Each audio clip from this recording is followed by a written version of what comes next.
اعوذ باللہ من الشیطان الرجیم، بسم اللہ الرحمن الرحیم۔ ناظرین و سامعین السلام علیکم۔ طب نبوی کے فروغ کے لیے ہمارے چینل کو سبسکرائب کریں اور ویڈیوز کو دیکھیں۔ آپ اپنے انٹرنیٹ یوٹیوب پر حکیم سہیل انور کے نام سے چینل دیکھ سکتے ہیں۔ اگر آپ ہمارے نئے ویورز ہیں تو ویڈیو کو اینڈ تک دیکھیں، لائک کریں اور صدقہ جاریہ کے طور پر شیئر کریں۔ تو آج آپ کے سامنے نسخہ بیان کرنے سے پہلے طب نبوی میں علاج کے جو اصول ہیں اور بنیادی چیزیں ہیں ان پر ذرا بحث مقصود ہے۔ انسان کو جس طرح کھانے کی بھوک لگتی ہے اس طرح اس کو جنسی تعلقات کی بھی بھوک محسوس ہوتی ہے۔ خون کا جوش مارنا جسے ہیجان دم کہتے ہیں، اسی طرح جوش منی جو غلط انداز سے فراغت کے لیے مجبور کرے، یعنی انسان کے ذہن انسانی پر جو ہے پراگندہ خیالات کو لے کر آئے، اسے ہیجان منی کہتے ہیں، یعنی جس سے انسان مجبور ہو جائے۔ اور نمبر 3 پہ ہے پیشاب کی شدت۔ پیشاب زیادہ آ رہا ہو تو اچھا کھانا بھی اچھا نہیں لگتا اور نہ دنیا کی کوئی چیز اچھی لگتی جب تک انسان اس سے فراغت حاصل نہ کر لے۔ نمبر 4 ہے پخانے کا زور۔ نمبر 5 پہ ہے ہوا کا رک جانا، یعنی انسان کو ہوا خارج ہوتی ہے پخانے کے مقام سے اور ڈکار کے ذریعے، یعنی دونوں ڈکار اور ہوا کا جو ہے چلنا جو ہے وہ بند ہو جائے تو انسان بہت زیادہ تنگی محسوس کرتا ہے اور اس کا پیٹ پھول سکتا ہے، تو اس سے انسان کی صحت پر بہت برے اثرات پڑتے ہیں۔ نمبر 4 پہ ہے قے کا رک جانا، یعنی الٹی آ رہی اور اس کو روک دیا جائے یا رک جائے تو اس سے انسان کی پورے جسم جو ہے وہ ڈسٹربنس کا شکار ہو جاتا ہے۔ چھینک کو روک لینا یا رک جانا۔ نمبر 7 چھینک آ رہی ہو تو اس کو روک لیجیے، جب تک چھینک دوبارہ انسان نہ کرے تو تب تک وہ سیٹسفائی نہیں ہوتا، اس کا جسم جو ہے وہ ریلیکس نہیں ہوتا۔ بھوک کی شدت جسے ہم احتباس جو کہتے ہیں، یعنی اتنی بھوک ہو کہ انسان کی برداشت سے باہر ہو۔ اور پیاس کی شدت جس سے انسان نڈھال ہو جائے اور بہت زیادہ تنگی محسوس کرے اسے پیاس کی شدت۔ یہ 10 چیزیں جو ہیں جن کو روک کر آپ بیماری کو دعوت دیتے ہیں۔ ان تمام چیزوں کو اخراج ضروری ہے۔ اس کے علاوہ اللہ تعالیٰ کے پاک کلام میں ہمیں جا بجائے اس بات کے اشارے ملتے ہیں، اور قرآن پاک وہی ہے جو نبی پاک صلی اللہ علیہ وسلم کا عمل مبارک ہے۔ ایک دفعہ چند صحابہ نے حضرت عائشہ سلام اللہ علیہا سے پوچھا کہ رسول پاک صلی اللہ علیہ وسلم کے اخلاق کیسے تھے، ان کے طور اتوار کیسے تھے؟ تو حضرت عائشہ رضی اللہ تعالی عنہا نے فرمایا، کیا تم لوگ قرآن نہیں پڑھتے؟ بس جو قرآن ہے وہی نبی پاک کا اخلاق ہے اور وہی ان کا طریقہ ہے۔ اللہ تعالیٰ نے ارشاد فرمایا ہے کہ اگر تم بیمار ہو یا سفر کر رہے ہو یا پخانہ کر کے واپس آئے ہو یا اپنی بیویوں سے ہم بستر ہوئے ہو، تو اگر تم پانی نہ پاؤ، یعنی تمہیں پانی نہ مل سکے، تو تم پاک اور ستھری مٹی سے تیمم کر لو۔ اس آیت مبارکہ میں فطرت انسانی کے اصولوں پر بہت گہری بات کہی گئی ہے کہ اللہ تعالیٰ نے انسان کو موسم کی اذیت اور پانی نہ ہونے کا علاج جو ہے وہ مٹی بتا دی گئی ہے، جس کی وجہ سے ہر موذی چیز کا تدارک کر دیا گیا ہے۔ اللہ تعالیٰ کے پاک پیغمبر صلی اللہ علیہ وسلم نے مرکب اشیاء یعنی نسخوں سے لوگوں کا علاج نہیں کیا، بلکہ وہ مفرد چیزوں سے علاج کرتے تھے، یعنی ایک چیز سے علاج کرنا۔ ایک دفعہ ایک صحابی نے عرض کی کہ میرے بھائی کے پیٹ میں درد ہے اور پیچش ہے، تو نبی پاک صلی اللہ علیہ وسلم نے ارشاد فرمایا کہ اس کو شہد پلایا جائے۔ اس کو شہد پلایا گیا۔ پھر اگلے دن اس بندے نے نبی پاک ان کی بارگاہ میں عرض کی کہ ابھی تک آرام نہیں آیا، پھر فرمایا کہ شہد پلاؤ۔ پھر تیسرے دن جب شہد پلانے کا حکم دیا تو پھر پلایا گیا، لیکن آرام نہ ہوا، تو وہ واپس آیا اور اس نے کہا کہ ہم نے 3 دن آپ کے حکم کے مطابق شہد پلایا ہے مگر آرام نہیں آیا۔ تو اللہ تعالیٰ کے نبی نے فرمایا کہ تمہارے بھائی کا شکم جھوٹا ہے، یعنی اسے کوئی اور مرض لاحق ہے، اگر پیچش ہو تو شہد سے ٹھیک ہو جاتا۔ اسی طرح اللہ تعالیٰ کے پاک پیغمبر صلی اللہ علیہ وسلم نے فرمایا کہ کلونجی کے ان کالے دانوں میں سوائے موت کے تمام امراض کا علاج موجود ہے۔ اسی طرح ثنا مکی کے بارے میں اللہ تعالیٰ کے پاک کلام اللہ تعالیٰ کے نبی نے ارشاد فرمایا کہ اس میں موت کے علاوہ ہر چیز کا علاج ہے۔ تو بیسک چیزیں یہی ہیں جن سے آگے نسخے ترتیب پاتے ہیں، یعنی بار بار انہی چیزوں کی مکسنگ اور ری ارینج سے نسخے ترتیب پاتے ہیں۔ یہی چیزیں جو ہیں بیسک چیزیں ہیں، یعنی سونف، کلونجی، زیرہ، ان چیزوں سے ہر بیماری کے جو ہیں نسخے ہیں ان میں یہ بار بار ریپیٹ ہوتے ہیں۔ جسم انسانی کے علاج کے ضمن میں پہلی بات یہ ہے کہ کچھ مرض ایسے ہوتے ہیں جو متشابہ ہوتے ہیں اور کچھ غیر متشابہ ہوتے ہیں۔ متشابہ امراض جو ہیں ان کے لیے کسی طبیب، کسی شخص کی رہنمائی یا ترغیب کی ضرورت نہیں۔ کچھ چیزیں جو جانوروں اور انسانوں میں مشترک ہیں، مثلا پیاس کا لگنا، ہر انسان اور جانور کو جب پیاس لگے تو وہ خود بخود پانی کی طرف جاتا ہے، دھوپ ہو تو سائے میں جاتا ہے، سردی لگ رہی ہو تو دھوپ میں بیٹھتا ہے، بیٹھ کر تھک گیا ہو تو کھڑا ہو جاتا ہے، اور کھڑا ہو کر تھک گیا ہو تو لیٹ جاتا ہے۔ جس طرح انسان آرام کرتے ہیں، سوتے ہیں، اسی طرح جانور بھی سوتے ہیں۔ تو ان ساری چیزوں کے لیے کسی کے مشورے کی ضرورت نہیں۔ دوسری جو قسم ہے اس میں ہے متشابہ امراض مزاج۔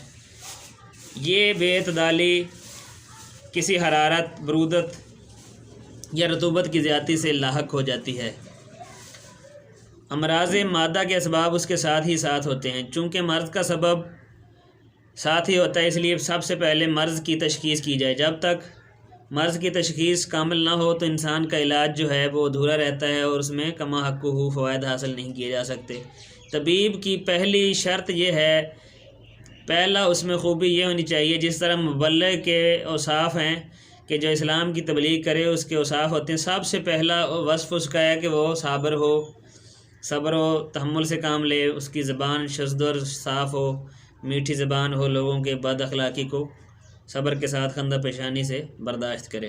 اسی طرح طبیب کی پہلی شرط یہ ہے کہ طبیب جو ہے وہ نباز ہو، تشخیص کرتا ہو، اور جب تک اس کو وہ بیماری کے اسباب کا سدباب نہ کر لے تب تک علاج شروع نہ کرے۔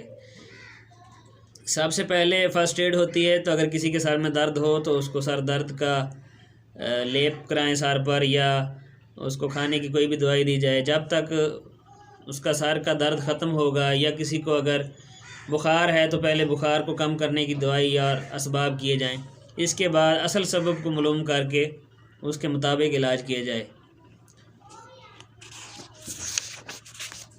نبی پاک صلی اللہ علیہ وسلم کا طریقہ علاج دنیا کے طبیبوں سے نہ تھا۔ آپ دنیا کے سب سے انوکھے اور بہت عظیم طبیب تھے، جو روحانی علاج بھی فرماتے تھے لوگوں کا اور جسمانی علاج بھی فرماتے تھے۔ بیماریوں کی 2 قسمیں ہوتی ہیں، بیماریاں روح کو بھی لگتی ہیں، جسم کو بھی لگتی ہیں۔ جسمانی بیماریوں کے علاج تو کروا لیا جاتا ہے، لیکن روحانی بیماریوں کے لیے ہم نے کبھی کسی ولی اللہ، کسی عارف بندے کا ہم نے وزٹ کبھی نہیں کیا۔ جس طرح روح کی بیماریوں کے لیے اللہ تعالیٰ کے ولی اور نبی کے پاس جانا ضروری ہے، اسی طرح ڈاکٹر کے پاس جانا بھی ضروری ہے۔ نبی پاک نے کبھی بھی کسی کو صرف دم درود کرانے کی ترغیب نہیں دی۔ نبی پاک صلی اللہ تعالیٰ علیہ وسلم نے کبھی بھی اس بات پر انسسٹ نہیں کیا کسی کو کہ آپ جو ہے فلاں آیت پڑھ لیں، فلاں دم کروا لیں تو آپ کو شفا ہو جائے گی۔ بے شک اللہ کے کلام میں بھی شفا ہے، جھاڑ پھونک کا علاج بھی سنت میں سے شامل ہے، مگر اللہ کے پاک نبی نے کسی کو کلونجی کھانے کا حکم دے دیا، کسی کو سرکہ پینے کا، کسی کو شہد کھانے کا۔ تو ماں حاصل یہ کہ علاج بالدوا بھی سنت ہے۔ طب یونانی کا بھی یہی اصول ہے، حکماء کا یہی طریقہ کار ہے، وتیرہ رہا ہے، حکمت کی کتابوں کی ترتیب بھی یہی ہے، اور رسول پاک صلی اللہ تعالیٰ علیہ وسلم کے ارشاد کے مطابق بھی سب سے پہلے سار کے بالوں سے لے کر پاؤں کے ناخنوں تک کی بیماریوں کا ذکر کیا جاتا ہے، درجہ بدرجہ تمام امراض کا ذکر ہوتا ہے۔ سب سے پہلے ہم طب نبوی میں سے درد سر کے بارے میں بحث کریں گے۔ درد سر کا علاج نوعیت و اسباب کے پیش نظر مختلف ہوتا ہے۔ اس کی بعض اقسام کا علاج استفراغ سے کیا جاتا ہے، بعض کاغذ استعمال کرا کے، بعض میں آرام و راحت رسانی علاج ہے، اور بعض کا پلاسٹر یعنی پیسٹ، لیپ، بعض کا درد سر ٹھنڈک پہنچانے سے ختم ہوتا ہے، بعض کا گرمی پہنچا کر علاج کیا جاتا ہے۔ بہت سے ایسے لوگ بھی ہیں جنہیں آواز سننے، حرکت کرنے کی سخت ممانعت ہوتی ہے، اس سے انہیں نفع ہوتا ہے۔ اس بات کی علم کے بعد آپ اس بات کو سمجھیں کہ حدیث میں حنا سے یعنی مہندی سے معالجے کا ذکر جزئی صدا کا ہے، یعنی صرف مرگی کے بارے کے لیے ہے، کلی صدا کا نہیں۔ تمام مکمل علاج نہیں ہے، مگر علاج کا ایک جز ہے۔ یہ صدا یعنی مرگی کی ایک قسم کا علاج ہے، جبکہ صدا تیز حرارت کی بنیاد پر ہو اور صدا سادہ ہو، مادی نہ ہو، اس میں استفراغ ضروری ہو، ایسے صدا میں حنا سے کھلے طور پر نفع ہوگا۔ حنا کو پیس کر سرکہ میں ملا کر پیشانی پر ضماد کیے یعنی لیپ کر دیا جائے تو درد سر جاتا رہے گا۔ یہ کچھ درد سر کی خصوصیات تھیں، مگر عضو کا درد اگر غیر ارادی، غیر مادی اور حرارت سادہ کی بنیاد پر ہو تو اس میں نافع ہے۔ اس میں ایک قسم کا قبض ہے جس سے اعضاء میں قوت اور جان آ جاتی ہے، اور اگر کسی ورم ہار التہاب کے مقام پر لگایا جائے تو اس کے ضماد سے درد کو سکون ہو جاتا ہے۔ ابو داؤد، سنن ابی داؤد میں حدیث مبارکہ ہے کہ اللہ تعالیٰ کے پاک پیغمبر نے ارشاد فرمایا، جب بھی کسی نے درد سر کی شکایت کی تو آپ صلی اللہ علیہ وسلم نے اسے پچھنا لگوانے کے لیے کہا، اور اگر درد پا یعنی پاؤں کے درد اور ناخنوں کی درد کی بات کی تو حنا لگانے کی بات کی۔ یعنی اللہ تعالیٰ کے پاک پیغمبر نے جس کے سر میں درد ہو اس کو مہندی لگانے کا، مہندی کا پلاسٹر چڑھانے کا حکم فرمایا۔ حنا کے فوائد کے بارے میں طب نبوی سے آپ کو چند باتیں گوش گزار کرائے جاتے ہیں۔ مہندی اول درجے میں سرد اور دوسرے میں خشک ہے۔ اس کے درخت اور اس کی ٹہنیوں کی ترکیب میں ایسی قوت محللہ یعنی تحلیل ہونے کی قوت جو آبی جوہر سے حاصل ہو جاتی ہے، اس کی حرارت معتدل ہے۔ دوسری قوت قابضہ ہے یعنی ٹھہراؤ دیتی ہے، یعنی خشک بھی ہے، جس میں جوہر ارضی بارد شامل ہو جاتی ہے، اور اس کے منافع میں قوت محللہ ہے اور آگ جلے کے لیے نافع ہے، یعنی مہندی کے پتے جلے کو تسکین دیتے ہیں، ٹھنڈک پہنچاتے ہیں۔ دوسری قوت اعصاب کو تازگی دیتی ہے، اور اگر اس کا ضماد کسی عصبہ یا عضو پر کیا جائے اور اگر چبائیں تو منہ کے زخموں اور اس کے سبورات کے لیے نافع ہے، یعنی جو منہ میں آبلے اور چھالے نکل آتے ہیں اس کے لیے بہترین ہے۔ معدے کی سوزش کو بھی دور کرتی ہے، بالخصوص بچوں کے منہ آنے یعنی بار بار منہ سے رال بہنے کے لیے بہت مفید ثابت ہوتی ہے۔ اس کے ضماد سے اورام حارہ یعنی گرمی کے ورم جو ہوتے ہیں، سوزش ہوتی ہے، تکلیف دہ لمحات میں یہ تسکین بخش چیز ہے۔ چیچک کے آغاز میں اگر چیچک زدہ کے تلوے پر ضماد کریں یعنی اس کی ہاتھوں کے یا پاؤں کے تلووں کے اوپر لگا دیا جائے تو اس سے اس کی آنکھ محفوظ رہتی ہے اور اس میں چیچک کا اثر نہیں ہونے پاتا۔ یہ بار بار کا مجرب ہے، اس میں تخلف نہیں ہوتا۔ گلے مہندی کو یعنی مہندی کے پھولوں کو اگر کپڑوں کی تہہ میں رکھ دیا جائے تو عرصے تک کپڑے خوشبودار رہتے ہیں، ان میں جوئیں نہیں پڑتی، اسے دیمک بھی نہیں لگتی۔ برگ حنا کو تازہ شیریں پانی میں بھگو دیں تاکہ پتیاں ڈوب جائیں، پھر اسے نچوڑ کر اس کا نکو یعنی اس کا عرق مقطر پانی 40 دن تک استعمال کریں۔ 24 گرام نکو حنا، 24 گرام شکر اور مریض کو بکری کے بچے کا گوشت کھلائیں تو ابتدائی جزام میں یعنی کوڑ میں اس طرح جادو کی طرح اثر کرتا ہے کہ آدمی گوشت بدنداں حیران ہو اور عجیب و غریب اس کے ذہن پر اثرات پڑتے ہیں۔ چنانچہ ایک روایت میں اس طرح بھی آتا ہے کہ ایک شخص کا ناخن ٹوٹ گیا، اس کے علاج اس نے بڑی رقم صرف کی مگر بے سود کوئی نفع نہیں ہوا۔ اسے ایک عورت نے یہ نسخہ بتایا کہ 10 دن مہندی لگائے، اس نے دھیان نہ دیا۔ اسے ایک اور عورت نے استعمال کا مشورہ دیا، پھر اس نے ایک دن نکو کو پانی بھگو کر استعمال کیا اور برابر پیتا رہا، جس سے اسے شفا ہوئی اور اس کے ناخن اپنے انداز کے خوبصورت اور حسین ہو گئے۔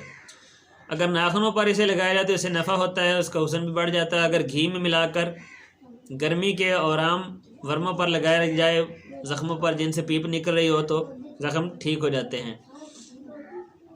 اس سے بال بھی اگتے ہیں اور بالوں کو قوی کرتا ہے، ان کو رونق بخشتا ہے، قوت دماغ کو بڑھاتا، آولوں کو روکتا ہے، پنڈلیوں میں اور پاؤں میں ہونے والے چھالوں کے لیے نافع ہے، اسی طرح پورے جسم کے سبورات کے لیے نافع ہے۔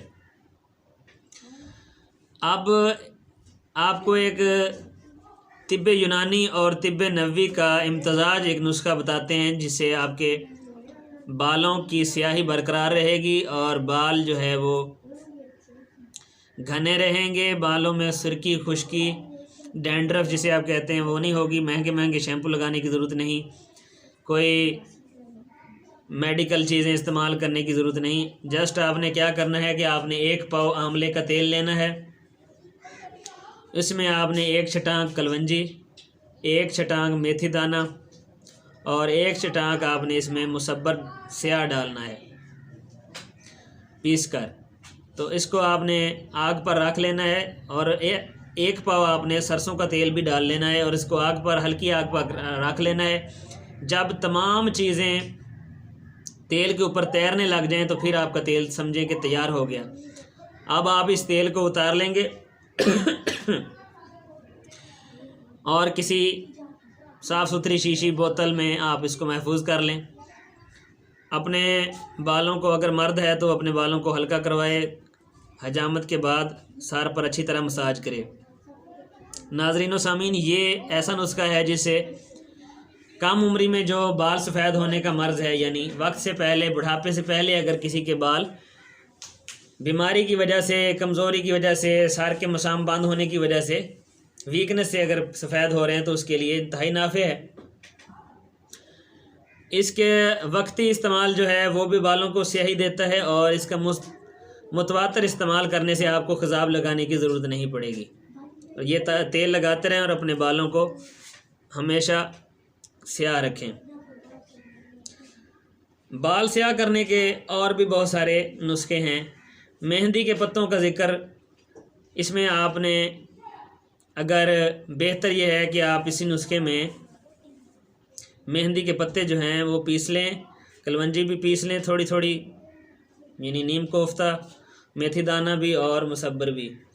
تو آپ ان چیزوں کو بھگو دیں پہلے، پھر آپ آگ پر رکھ کر اس کو پکائیں ہلکی ہلکی آنچ پر، پھر تیل کو اتار کر استعمال کریں۔ 2 مہینے لگاتار آپ استعمال کریں تو آپ کے بال گھنے ہوں گے، بال گرنا آپ کے بند ہو جائیں گے اور خشکی نہیں ہوگی، 2 منہ بالوں سے آپ کو چھٹکارا مل جائے گا۔ اس طریقے سے آپ حنا سے یعنی مہندی کے پتوں سے فوائد حاصل کر سکتے ہیں۔ زخموں کے لیے یہ انتہائی مفید ہے۔ زخموں کے لیے اس کا آپ سرسوں کے تیل میں اس کو جلا لیں اور اس میں آپ اس کو ویزلین میں ملا لیں پیس کر، اور کافور ملا لیں تو آپ کے لیے یہ زخموں کے لیے انتہائی بہترین مرہم ثابت ہوگا۔ مہندی کے فوائد کے بعد ناظرین و سامعین، اب ہم ذکر کریں گے نبی پاک صلی اللہ علیہ وسلم کی مرغوب غذاؤں کے بارے میں، آپ کے کھانے کے طریقے اور اعتدال کیا تھا۔ سیدنا ابو عبیدہ رضی اللہ تعالی عنہ نے ذکر کیا ہے کہ انہوں نے اپنے گھر میں ایک بکری ذبح کی۔ آپ صلی اللہ علیہ وسلم نے ان کو پیغام بھیجا کہ اس میں سے ہمیں بکری کا گوشت کھلاؤ۔ انہوں نے کاسر سے، یعنی جو پیغام رسان تھا، اس سے کہا کہ اب تو صرف گردن ہی باقی رہ گئی ہے، اس میں سے کیا بھیجیں؟ تو مجھے بھیجتے ہوئے شرم آتی ہے۔ جب رسول پاک صلی اللہ علیہ وسلم کو اس بات کا علم ہوا تو انہوں نے کہا کہ اسے کہو کہ صرف وہی گردن ہی بھیج دے، اس لیے کہ وہ بکری کا اگلا حصہ ہے اور بکری کی گردن کا گوشت خیر کے زیادہ قریب اور اذیت سے دور ہوتا ہے۔ یہ حقیقت ہے کہ بکری کے گوشت میں سب سے زیادہ لطیف اور لذیذ حصہ گردن کا گوشت ہوتا ہے، پہلو کا یا دستی کا گوشت ہوتا ہے۔ اس کے کھانے سے معدے پر گرانی یعنی بوجھل پن نہیں ہوتا اور زود ہضم بھی ہوتا ہے، یعنی جلد ہضم ہو جاتی ہے۔ غذا کے سلسلے میں ایک اصولی بات یہ ہے کہ جس غذا میں یہ تین اوصاف پائے جاتے ہیں وہی اعلیٰ درجے کی غذا ہوگی۔ عموماً آپ نے کورس کی کتابوں میں بھی پڑھا ہے، جنرل سائنس میں بھی، میڈیکل میں بھی، بار بار ڈاکٹر حضرات ایک چیز کے بارے میں ترغیب دلاتے ہیں کہ آپ کی متوازن غذا ہو، بیلنس ڈائٹ ہو۔ تو بیلنس ڈائٹ کے لیے نبی پاک صلی اللہ علیہ وسلم کی غذا کھانے کے طریقوں کو ہم مشعل راہ بنا سکتے ہیں۔ پہلا وصف اس غذا کا یہ ہوتا ہے کہ غذا کثیر النفع ہو اور اعضاء پر پوری طرح اثر انداز ہو، یعنی ایسی چیزیں کھائی جائیں جن کے کھانے سے صرف ایک فائدہ حاصل نہ ہو، کثیر فائدے یعنی بہت سے فائدے حاصل ہوں۔ دوسرا وصف یہ ہے، یعنی دوسری خوبی اس کی یہ ہے کہ معدے پر گرانی اور بوجھ نہ کرے بلکہ معدے پر ہلکی ہو، یعنی ایسی غذا نہ کھائی جائے جس کو ایک مرتبہ کھانے سے بندے کو پورا دن دوبارہ بھوک محسوس نہ ہو۔ تیسرا وصف یہ کہ زود ہضم ہو، یعنی جلدی ہضم ہونے والی ہو۔ غذا کی بہترین قسم ان خوبیوں کی حامل ہوتی ہے، اگر اس غذا کا تھوڑا سا حصہ بھی استعمال کر لیا جائے تو وہ کثیر مقدار میں فوائد بخشتی ہے۔ آپ صلی اللہ تعالیٰ علیہ وسلم کو حلوہ اور شہد بہت پسند تھا، اور یہ تینوں چیزیں یعنی گوشت، شہد اور حلوہ سب سے عمدہ ترین غذا ہے، اور یہ بدن اور جگر اور اعضاء یعنی پٹھوں کے لیے بے حد مفید ہے۔ اگر کوئی ان چیزوں کو بطور غذا استعمال کرے تو اسے صحت و قوت کی حفاظت میں غیر معمولی فائدہ حاصل ہوگا، اور ان چیزوں کو وہی شخص پسند کرے گا جس کو کوئی مرض لاحق ہوگا یا کسی افتاد کا شکار ہوگا، وہ ان کو پسند نہیں کرے گا۔ آپ صلی اللہ علیہ وسلم روٹی سالن کے ساتھ استعمال فرماتے، اگر سالن میسر نہ آتا اور کبھی سالن میں گوشت لیتے اور فرماتے کہ یہ دنیا اور آخرت دونوں جگہوں کے کھانے کا سردار ہے۔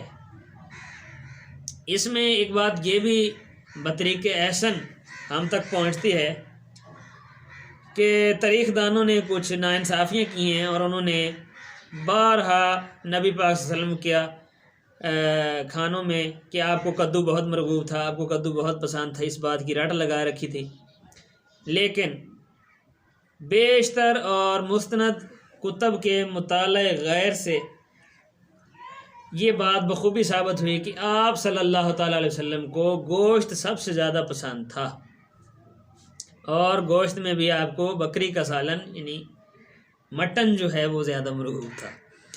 تو اگر کسی کی جیب اجازت دیتی ہو تو وہ بجائے ڈاکٹروں کو پیسے دینے کے اچھا گوشت کھائے، اور کیونکہ اچھا گوشت ہی خون پیدا کرتا ہے۔ دودھ کیلشیم دیتا ہے، ہڈیوں کو مضبوط کرتا ہے، لیکن صالح خون پیدا کرنے کے لیے، زخموں کو مندمل اور بھرنے کے لیے گوشت ہی کار فرما ہوتا ہے۔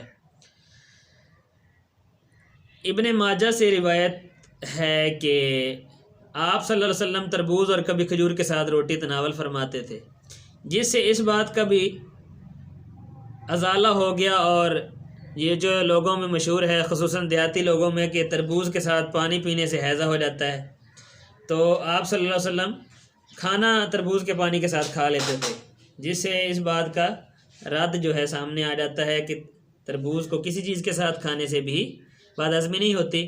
البتہ یہ ہے کہ نبی پاک صلی اللہ علیہ وسلم جب تربوز کھاتے تھے تو ساتھ کھجور کھاتے تھے، تاکہ کھجور جو ہے وہ اس کی بد ہضمی کو دور کرے۔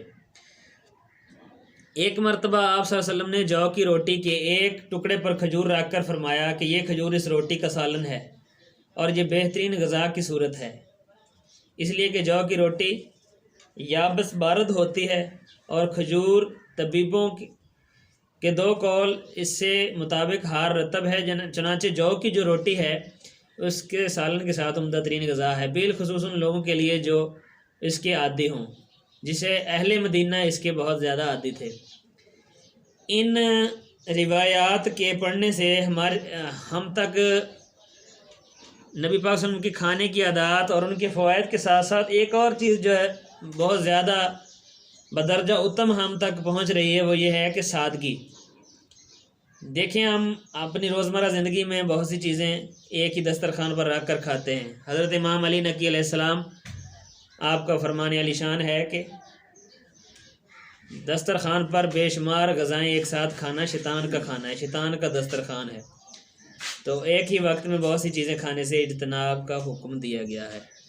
تو ایک کھجور اور ایک تربوز کا پانی یا سرکہ، اس سے روٹی کھانا، یہ ان کی سادگی، یعنی جو چیز بھی میسر آئے اسے کھانا چاہیے۔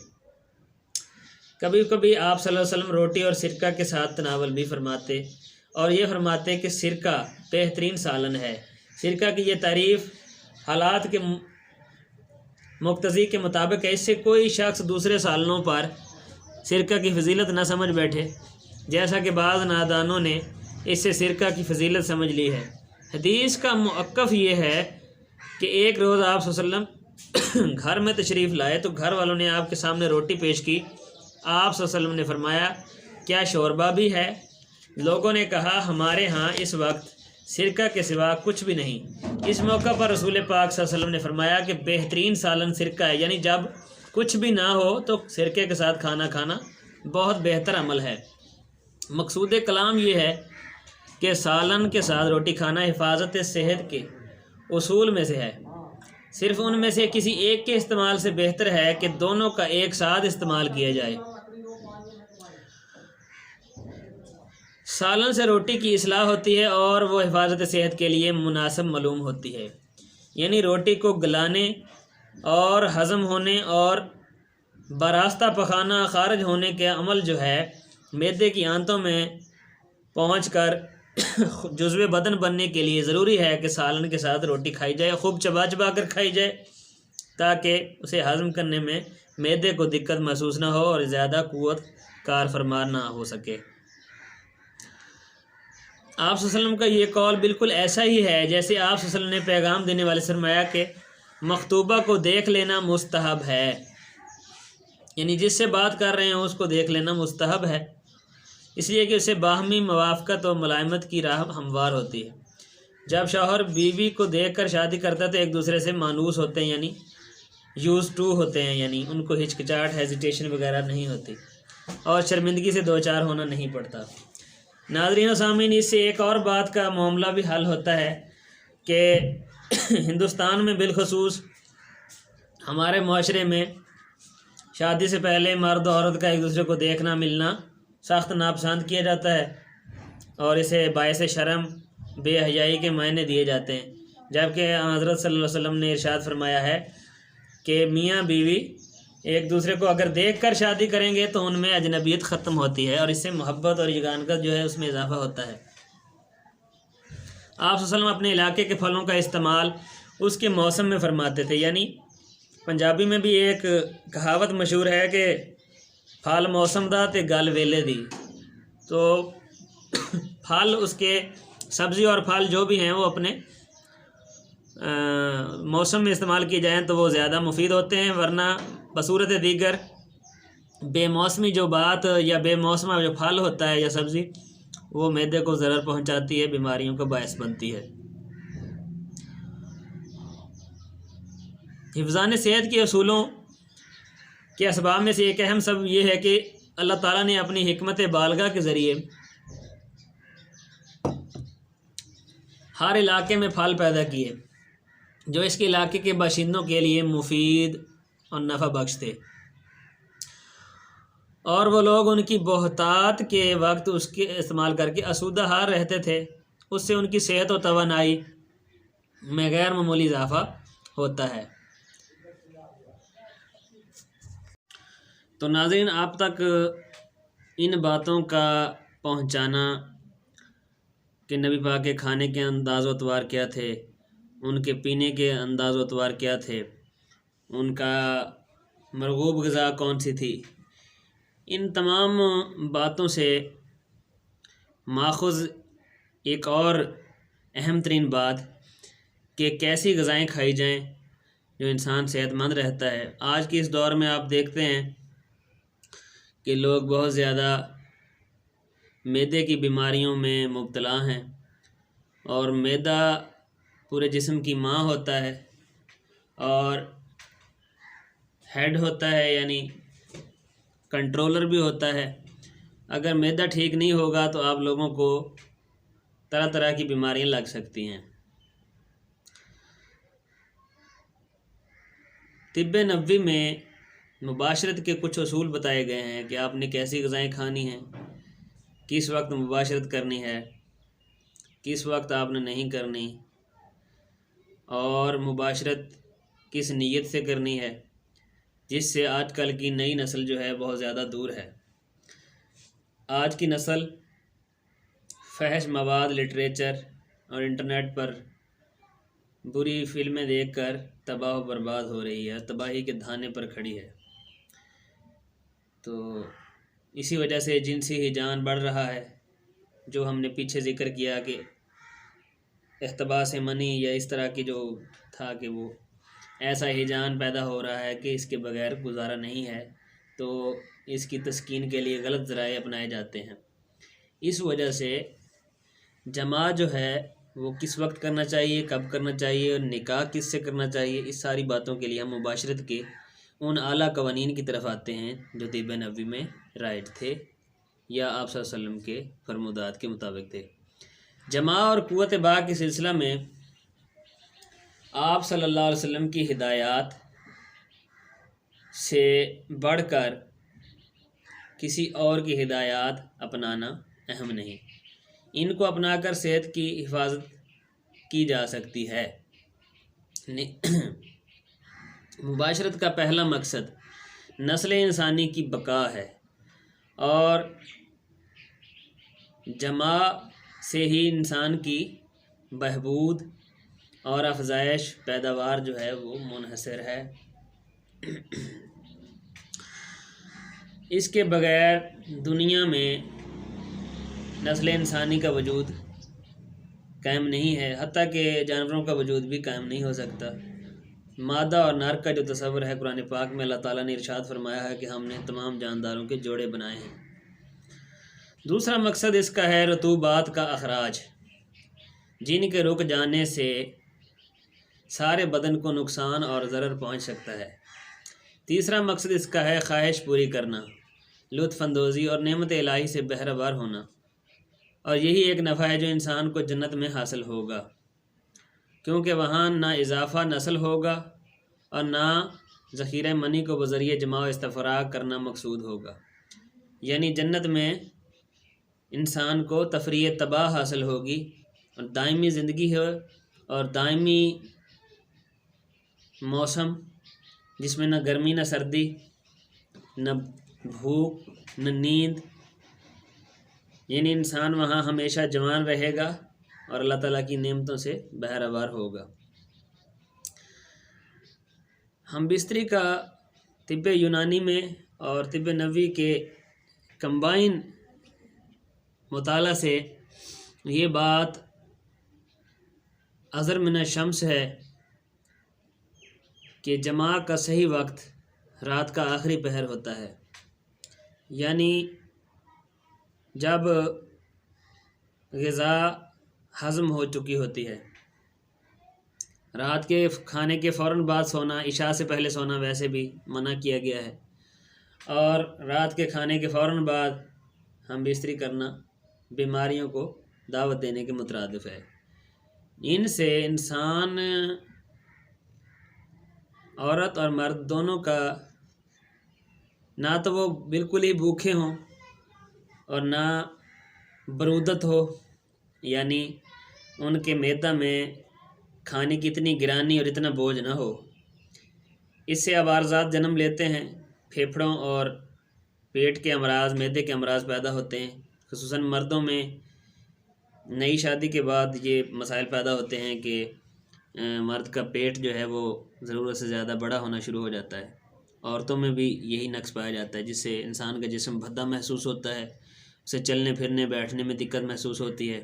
اس کے علاوہ اس کو چلنے سے اس کا سانس پھولتا ہے، کھانا رات کو ہضم نہیں ہوتا، اور کبھی کبھار ایسا لگتا ہے کہ پتہ نہیں بھوک لگی بھی ہے نہیں لگی ہے، یعنی ان کے مابین انسان الجھا رہتا ہے، تیزابیت ہوتی ہے، اس کو چڑچڑا پان اس میں پیدا ہوتا ہے۔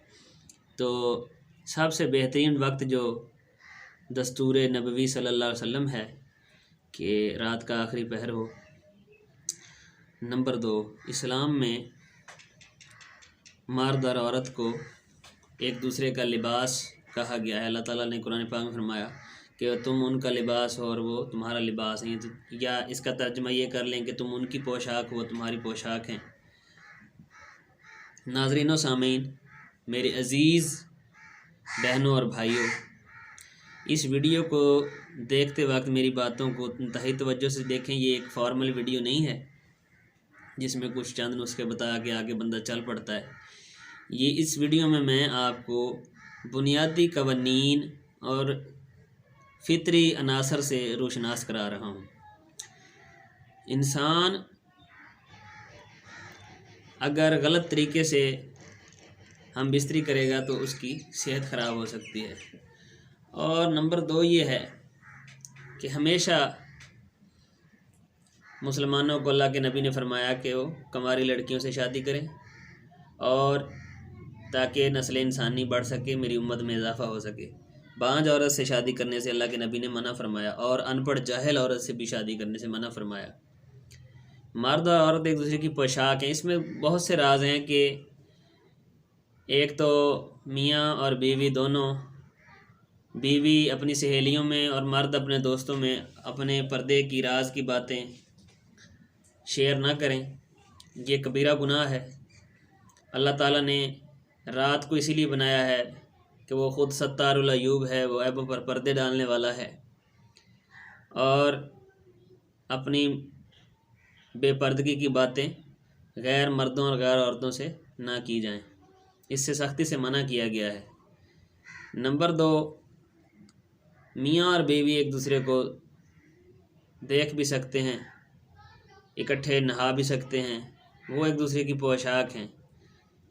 اور ہم بستری کا پہلا ادب یہ ہے کہ اچھی نیت سے کی جائے اور دعا کی جائے کہ اس ہم بستری کے نتیجے میں پیدا ہونے والی اولاد نیک اور صالح ہو، اور اللہ تعالیٰ کے راستے میں اپنی توانائیاں صرف کرے۔ اور اہل عرب کا ان کا یہ طریقہ کار تھا کہ جماع کا طریقہ ان کا یہ تھا کہ وہ پہلو کے بال لٹا کر جمع کرتے تھے۔ نبی پاک صلی اللہ علیہ وسلم نے بھی اس بات میں اشارہ فرمایا صحابہ کو کہ عرب جو ہیں اس طرح اس دستور سے ہم بستری کرتے تھے۔ عورت یعنی جو مفعول ہے، مرد فاعل ہے، تو ہمیشہ فاعل جو ہوتا ہے اس کی فوقیت حاصل ہوتی ہے۔ چنانچہ ہم بستری ہمیشہ عورت کو لٹا کر اور مرد اس کے اوپر اس طریقے سے کی جانی چاہیے۔ اسلام کا یہی حکم ہے، اور فطری طور پر بھی مفعول جو ہے وہ یعنی اس کا مفتوح ہوتا ہے، مرد کو فوقیت حاصل ہونی چاہیے۔ تو اس طریقے سے ہم بستری کرنے سے اولاد کے چانسز بھی 100% ہوتے ہیں۔ آج کل کے نئے دور میں انگلش موویز دیکھ کر جو لوگ کھڑے ہو کر جمع کرتے ہیں یا کئی غیر فطری طریقوں سے منی کا اخراج کرتے ہیں، تو اس وجہ سے اولاد تو درکنار بندے کو بہت سی بیماریوں کا سامنا کرنا پڑ سکتا ہے۔ اس طریقے کے ساتھ جمع کرنے سے احتراز کریں۔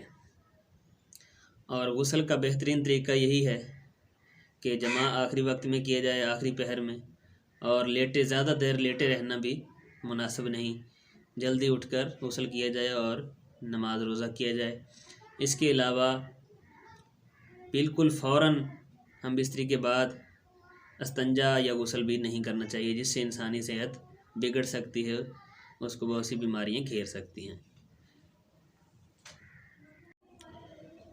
جس طریقے کے ساتھ مرد کا عورت کے اوپر آ کر جمع کرنا مسنون اور فطرت کے قریب ہے، اسی طریقے سے عورت کے اگلے مقام شرمگاہ میں جمع کرنا ضروری ہے، کیونکہ اولاد بھی یہیں سے پیدا ہوتی ہے، نطفہ ٹھہرتا ہے۔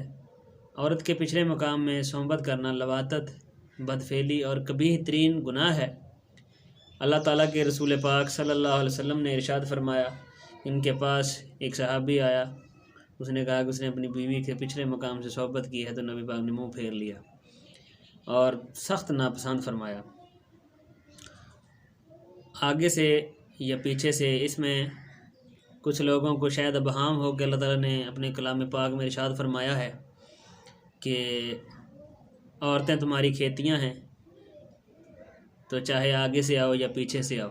اس سے مراد یہ ہے کہ چاہے پہلو کے بال لٹا کر جمع کوئی بھی طریقے سے کیا جائے یا اوپر آ کر کیا جائے، لیکن عورت ہمیشہ نیچے رہے، عورت کو فائل بنانا غلط ہے۔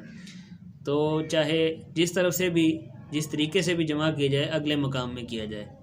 اس سے مراد یہ نہیں ہے کہ آپ مقد میں بھی جمع کر سکتے ہیں۔ مضرت رساں جمع جو ہوتا ہے، یعنی جس انسان کو ضرر پہنچتا ہے، اس کی دو قسمیں ہیں۔ ایک تو شرعی طور پر مضر ہے اور دوسرا فطری طور پر نقصان دہ ہے۔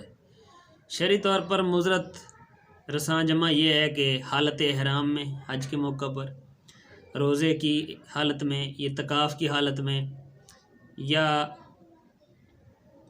کسی بھی دینی ممانعت کے دنوں میں جمع کرنا جو ہے، یہ اس کی تحریم عارض جو ہے وہ لازم ہے۔ اور حائضہ عورت سے جمع کرنے سے انسان کی صحت کو خطرہ ہے۔ امام احمد بن حنبل نے ایک فتویٰ جاری فرمایا تھا کہ جو شخص محرم عورتوں سے، یعنی جن کی حرمت واجب ہے، یعنی قرآن پاک میں اللہ تعالیٰ نے سورۃ النساء میں، سورۃ البقرہ میں بہت سارے مقامات پر تفصیل سے ارشاد فرمایا ہے کہ تمہارے باپ کی بیویاں، یعنی تمہاری مائیں، تمہاری خالائیں، پھوپھیاں، اور ان سے تمہاری صحبت جو ہے وہ ناجائز ہے۔ بہن ہوگی، سسٹر ان لا یعنی سالیاں، اس طریقے سے اس کی قطعاً اجازت نہیں ہے۔ محرم عورت جس کے ساتھ اسلام نے حد جاری کی ہو کہ اس کے ساتھ ہم بستری نہیں کی جا سکتی، اگر کوئی اس سے ہم بستری کرے تو امام احمد بن حنبل نے اس کو قتل کرنے کا فتویٰ دیا ہے، اور اس کے بارے میں ایک مرفوع حدیث بھی موجود ہے۔ شادی شدہ عورت سے زنا کرنے سے، شادی شدہ اجنبی عورت سے جب کوئی زنا کرے تو اس سے دو حقوق تلف ہوتے ہیں، ایک اللہ کا حق اور دوسرا اس کے شوہر کا حق پامال ہوتا ہے۔ اور اسی ضمن میں اگر زنا بالجبر ہو، یعنی عورت کی رضا کے بغیر ہو، زبردستی اس سے کوئی زنا کرے تو اس سے 3 حقوق پامال ہوتے ہیں۔ اور اگر اس کے عزیز و اقارب کو یہ بات، یہ فعل برا محسوس ہوتا ہو، ان پر گراں گزرتا ہو، تو اس سے 4 حقوق پامال ہوتے ہیں۔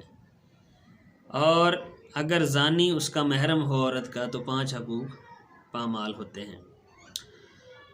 تو زنا بری راہ ہے۔ اللہ تعالیٰ نے قرآن میں ارشاد فرمایا ہے کہ زنا سے بچو، کیونکہ یہ بری راہ ہے۔ زنا انسان کا حسن اور وقار دونوں کو تباہ کر دیتا ہے۔ دوسری قسم یہ ہے کہ جس کا حلال ہونا ممکن ہو، جیسے کسی شادی شدہ اجنبی عورت سے زنا کرنے میں 2 طرح کے حقوق کا ضیاع ہوتا ہے، یہ میں نے آپ کو بتا دیا۔ اس کے علاوہ طبیعتاً مضر صحت جمع بستری اس کی دو قسمیں ہیں۔ ایک وہ جس میں ضرر کیفیت کے اعتبار سے ہو، جس کا بیان میں نے آپ کو پہلے بھی عرض کیا، اور دوسرا وہ جس کی مقدار و کمیت کے لحاظ سے مضرت ہو۔ یعنی نقصان دہ جمع وہ بھی ہے جو کثرت کے ساتھ کیے جائے، ہر وقت شہوت کا سر پر سوار ہونا، جسے عورت بھی پسند نہیں کرتی۔ فطرتاً اور میڈیکل کے اعتبار سے بھی عورت کو مہینے کے اندر 1 یا 2 بار خاص ایک لہر پیدا ہوتی ہے اس میں ہم بستری کی خواہش، تب سمجھنا یہ بہت زرعی اصول ہوتا ہے کہ اس وقت اس کی ضرورت کو پورا کیا جائے۔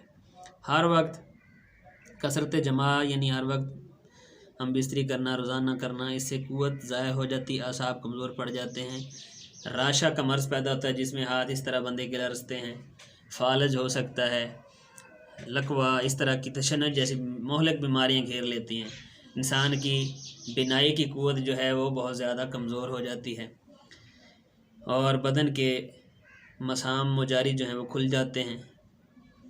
جماع کا بہترین وقت غذا کے معدے میں ہضم ہو جانے کے بعد ہے، میں نے پہلے بھی ذکر کیا ہے۔ اس کے علاوہ جب آپ وہ کھانے کے فوراً بعد، رات کے کھانے کے فوراً بعد یا دن کے وقت جمع کرنے سے بھی حکماء کا، اتباع کا یہ متفقہ فیصلہ ہے کہ انسان کی عمر میں کمی ہوتی ہے اور وہ جلد بڑھاپے کا شکار ہو جاتا ہے، تو ایسے جماع سے احتراز کرنا چاہیے۔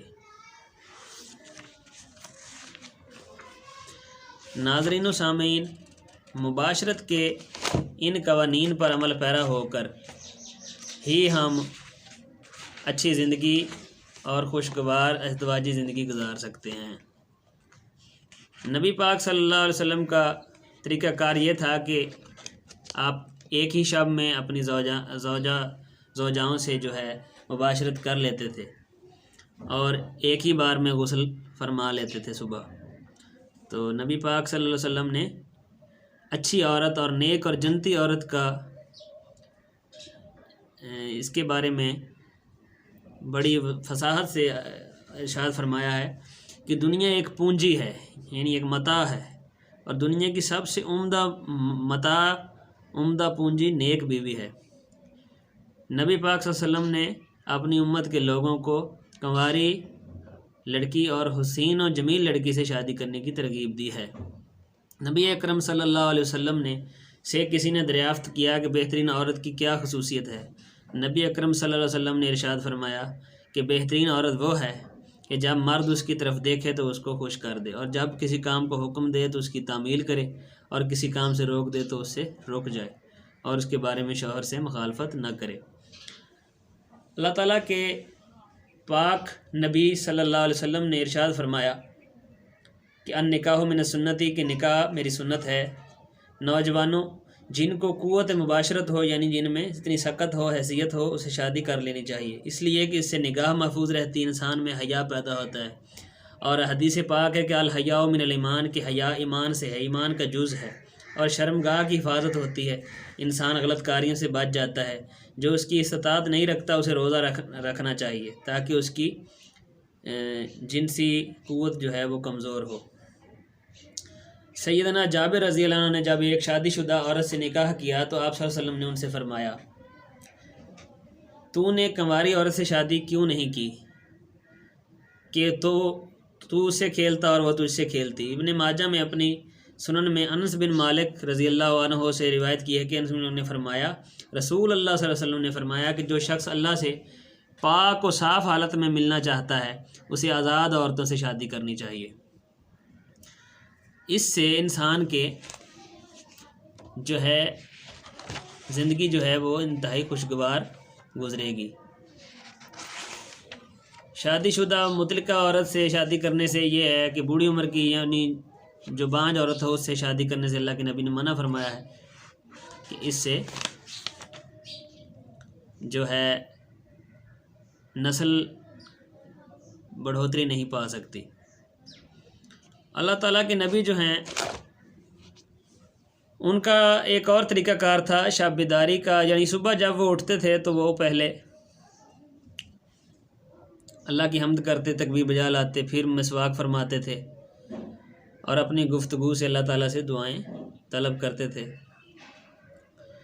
اللہ تعالیٰ کے رسول صلی اللہ علیہ وسلم رات کو دیر تک قیام کرتے اور صبح جلدی اٹھ جاتے تھے۔ اللہ تعالیٰ نے اپنے کلام پاک میں سورہ مدثر میں ارشاد فرمایا، یا ایھا المزمل قم اللیل الا قلیلا، کہ اے چادر اوڑھنے والے تھوڑا عبادت کیا کر، نصف کچھ اس سے بھی کم کر لیا کر کہ آپ کے پاؤں سوج جاتے ہیں، ورم آ جاتا ہے جو اللہ کو ناپسند ہے۔ تو اللہ کے نبی رات کو قیام کرتے تھے اور صبح جلدی اٹھ جاتے تھے، اور 5 وقت آپ مسواک فرماتے اور وضو فرماتے۔ اس سے انسان کے گندگی اور نجاست اس سے دور رہتی ہے۔ مثال یہ ہے کہ کسی شخص کے گھر کے آگے سے نہر گزر رہی ہو اور اس میں سے منہ نہ دھو سکے تو وہ بد قسمت ہے۔ اگر ایک جگہ پہ نبی پاک صلی اللہ علیہ وسلم نے ارشاد فرمایا صفائی اور پاکیزگی کے بارے میں کہ جب اگر کسی کے گھر سے نہر گزرتی ہو اور 5 وقت اس میں نہاتا ہو، اس میں منہ ہاتھ دھوتا ہو، تو کیا اس کے جسم پر غلاظت باقی رہے گی؟ صحابہ نے فرمایا بالکل بھی نہیں۔ تو اللہ تعالیٰ کے پاک نبی نے ارشاد فرمایا، یہی مثال نماز کی ہے کہ 5 وقت جب کوئی نماز پڑھے گا اور وضو اور غسل کرے گا تو اس کے جسم پر، اس کی روح پر کوئی قسم کی پراگندگی اور غلاظت باقی نہیں رہے گی۔ اس کے علاوہ اللہ تعالیٰ کے پاک نبی صلی اللہ علیہ وسلم کی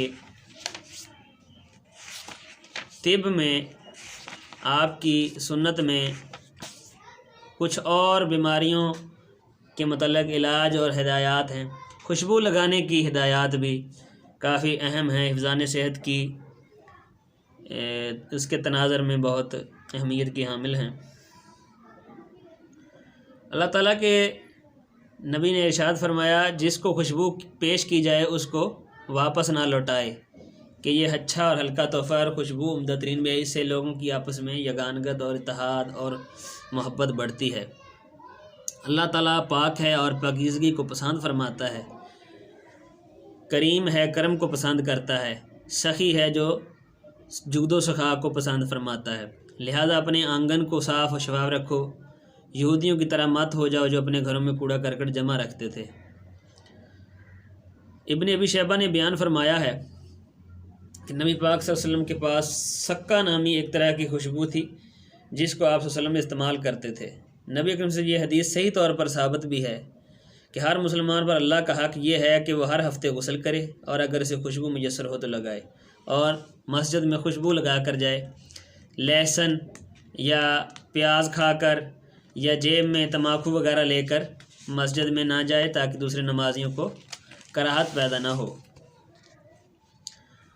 اللہ تعالیٰ کی ذات خوشبو کو محبوب رکھتی ہے اور ناپاک و خبیث روحوں کو گندگی اور بدبو سے آسودگی ہوتی ہے، اور ہر روح اپنے ذوق کے مناسب ہر چیز کی طرف مائل ہوتی ہے۔ چنانچہ گندگیاں اور خبائث گندے لوگوں کے لیے ہیں اور گندگیوں کو ہی محبوب رکھتے ہیں۔ پاکیزہ اور پاکیزہ چیزیں پاکیزہ لوگوں کے لیے ہے اور وہ پاکیزہ چیزوں کو پسند فرماتے ہیں۔ آنکھوں کی حفاظت کا طریقہ، نبی پاک صلی اللہ علیہ وسلم کی پاس ایک سرما دانی جس سے آپ 3 بار ہر آنکھ میں سرما لگاتے تھے، یعنی سنت یہ ہے کہ 3 سلائی دائیں آنکھ میں، پھر بائیں آنکھ میں 3 سلائیاں لگائی جائیں۔ رسول اللہ صلی اللہ علیہ وسلم جب بھی سرما لگاتے تھے تو وہ آنکھ میں 3 بار لگاتے تھے، اسی سے شروع کرتے اور اسی پر ختم کرتے تھے، اور بائیں آنکھ میں 2 بار لگاتے تھے۔ اور اللہ کے نبی نے ارشاد فرمایا کہ جو شخص سرما لگائے وہ طاق لگائے، یعنی جفت نہ ہو، یعنی 3 سلائیاں لگائے۔ اب سوال یہ پیدا ہوتا ہے کہ دونوں آنکھوں کی نسبت سے طاق مراد ہے یا ایک میں 3 بار اور دوسری میں 2 بار، اور دائیں طرف سے ابتدا کرنا بہتر اور افضل ہے، یا ہر آنکھ کے اعتبار سے طاق مراد ہے؟ اس طرح ہر آنکھ میں 3 بار لگایا جائے، یہ دونوں مذکورہ قول امام احمد بن حنبل وغیرہ کے مذہب میں موجود ہیں۔ سرما آنکھوں کی حفاظت کا ضامن ہے، نور نظر کے لیے تقویت اور جلا کا باعث ہے، مادہ رویہ کو کم کرتا ہے اور اس کو باہر نکالتا ہے، آنکھوں کو صاف رکھتا ہے گندگی سے اور آنکھوں کو دھندلا اور جالا سے محفوظ کرتا ہے۔ اس کے ساتھ ہی ساتھ آنکھوں کو زینت بخشتا ہے، یعنی آنکھوں کی خوبصورتی سرما لگانے سے بڑھ جاتی ہے۔ اس طرح آنکھیں سرمے کو سمو لیتی ہیں اور آنکھیں نیند کے وقت حرکت سے بھی باز رہتی ہیں، اس لیے حرکت سے جو نقصان ہوتا ہے نیند کے وقت آنکھیں اس سے محفوظ رہتی ہیں۔ اور اللہ تعالیٰ کے نبی نے ارشاد فرمایا، تمہارے سرموں میں سب سے بہتر سرما اسمد ہے جو آنکھوں کو جلا بخشتا ہے اور پلکوں کے بالوں کو اگاتا ہے۔ آنکھوں کی حفاظت اور سرمے کی ذبائش اور عائش کے ساتھ ساتھ ایک اور اہم بات، نبی پاک صلی اللہ علیہ وسلم کے لباس پہننے کے جو طریقہ کار تھا، آپ کو لباس کیسا پسند تھا اور سنت کا لباس کیا ہے، مرد کے لیے کیا ہے، عورت کے لیے کیا ہے، اس کے بارے میں ہم آپ سے مختصراً آخر پر یہ گفتگو کرنے جا رہے ہیں۔ لباس پہننے اور اتارنے میں نبی اکرم کا طریقہ سب سے زیادہ کامل اور بدن کے لیے سب سے نفع بخش اور سب سے ہلکا اور آسان طریقہ تھا۔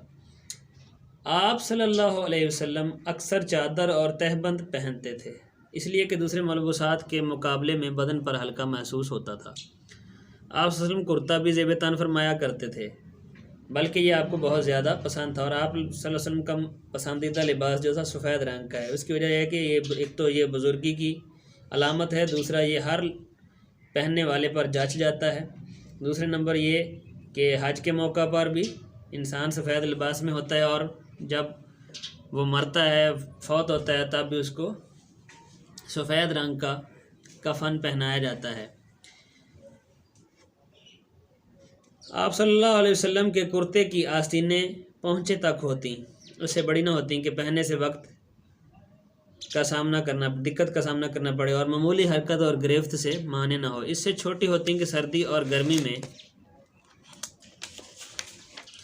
پریشانی ہو۔ آپ صلی اللہ علیہ وسلم کرتے اور تہبند کا دامن نصف پنڈلی تک ہوتا، یعنی آدھی، یہ جو گھٹنے سے نیچے ٹانگ ہے اس پنڈلی تک ہوتا، ٹخنوں سے نیچے نہ ہوتا کہ چلنے میں تکلیف ہو اور قدموں کو گراں بار کر کے تھکا دے اور قیدی کی طرح بنا دے۔ اسی طرح آپ صلی اللہ علیہ وسلم کا امامہ اتنا مختصر ہوتا جو کہ سر کو سردی اور گرمی سے نہ بچا سکے، اتنا مختصر نہ ہوتا، بلکہ آپ ان کا امامہ درمیانی ہوتا۔ آپ صلی اللہ علیہ وسلم امامہ پاک کو کنارے کو اپنی ٹھوڑی کے نیچے داخل کر لیتے، اس میں چند در چند فوائد ہیں۔ آپ صلی اللہ علیہ وسلم امامہ کے کنارے کو اس طرح کرتے کیونکہ اسے گردن اور سردی اور گرمی کے اثرات سے محفوظ رہتی ہے۔ دوسرا یہ کہ امامے کے ٹھہراؤ کا بہتر طریقہ یہی ہے کہ بالخصوص گھوڑے اور اونٹ کی سواری کے وقت یہ طریقہ بہت خوب ہے، جبکہ تیز رفتاری کی وجہ سے امامے کے گر جانے کا اندیشہ ہوتا ہے۔ اس دور میں اکثر لوگ امامہ کو سرے کو ٹھوڑی کے نیچے ڈال دینے کے بجائے کانٹا استعمال کرتے ہیں، حالانکہ ان دونوں میں نفع اور زینت کے اعتبار سے زمین و آسمان کا فرق ہے۔ کپڑوں کے لیے سب سے بہتر رنگ آپ کے نزدیک سفید رنگ تھا، جیسے میں نے پہلے بھی عرض کیا۔ سفید کپڑا استعمال فرماتے تھے اور یمنی چادر اوڑھتے تھے۔ یمنی چادر آپ صلی اللہ علیہ وسلم کو بہت زیادہ پسند تھی۔ حدیث قصہ بہت مشہور حدیث ہے جس میں اللہ تعالیٰ کے نبی نے حضرت امام حسن، حضرت علی، حضرت فاطمہ، حضرت امام حسین کو اپنی چادر میں لے لیا، یمنی چادر اڑانے کا حکم دیا اپنی بیٹی کو، پھر اس میں آ گئے۔ اس کے ساتھ ہی اللہ تعالیٰ نے جبریل علیہ السلام کو نازل فرمایا اور وہی نازل کی، تو اللہ تعالیٰ کے نبی نے جبرائیل سے کہا کہ اور اللہ تعالیٰ سے یوں مخاطب ہوئے کہ یا اللہ یہ میرے اہل بیت نبوت ہیں، جو ان سے محبت رکھے تو ان سے محبت رکھ، جو ان سے بغض رکھے تو ان سے بغض رکھ۔ تو اس سے بہت سی جڑی ریلیٹڈ حدیثیں بھی ہیں۔